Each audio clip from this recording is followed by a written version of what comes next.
Hi everybody, Alan Weber from the Mayor's Office with Chapter 3 of Winnie the Pooh. And in Chapter 3 we find out this is the chapter in which Pooh and Piglet go hunting and nearly catch a woozle.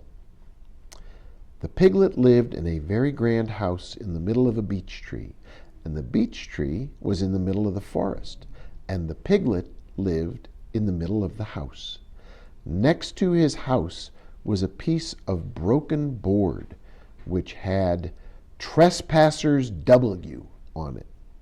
When Christopher Robin asked the piglet what he meant, he said it was his grandfather's name and had been in the family for a long time. Christopher Robin said you couldn't be called Trespassers W. And Piglet said, yes, you could, because his grandfather was, and it was short for Trespassers Will, which was short for Trespassers William. And his grandfather had had two names in case he lost one: Trespassers, after an uncle, and William, after trespassers. I've got two names, said Christopher Robin carelessly. Well, there you are. That proves it, said Piglet. One fine winter's day, when Piglet was brushing away the snow in front of his house, he happened to look up, and there was Winnie the Pooh. Pooh was walking round and round in a circle, thinking of something else, and when Piglet called to him, he just went on walking. Hello, said Piglet. What are you doing? Hunting, said Pooh. Hunting what? Tracking something, said Winnie the Pooh very mysteriously.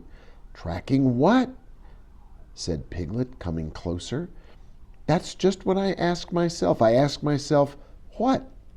What do you think you'll answer? I shall have to wait until I catch up with it, said Winnie the Pooh. Now look there. He pointed to the ground in front of him.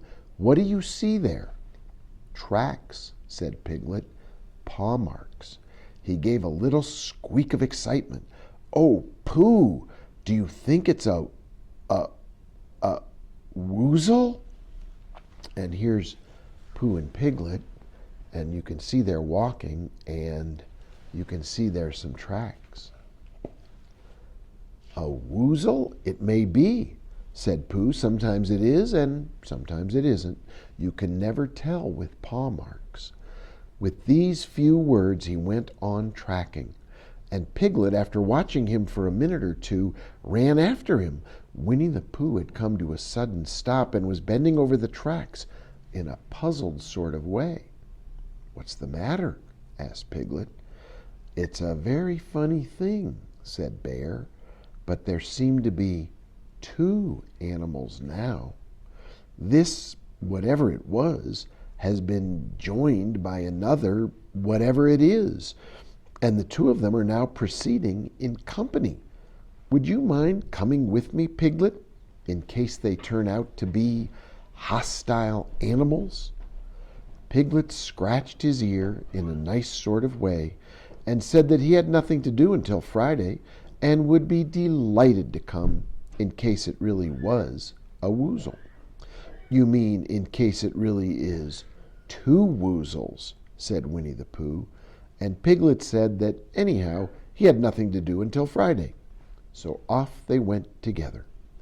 There was a small spinney of larch trees just here, and it seemed as if the two woozles, if that is what they were, had been going round this spinney. So round this spinney went Pooh and Piglet after them, Piglet passing the time by telling Pooh what his grandfather Trespassers W had done to remove stiffness after tracking, and how his grandfather Trespassers W had suffered in his later years from shortness of breath and other matters of interest, and Pooh wondering what a grandfather was like, and if perhaps this was two grandfathers they were after now, and if so, whether he would be allowed to take one home and keep it, and what Christopher Robin would say. And still the tracks went on in front of them. Suddenly Winnie the Pooh stopped and pointed, excitedly in front of him. Look! Well, let's pause there and we'll find out what it is that Winnie the Pooh was pointing at when we pick it up next time. Thanks a lot for listening.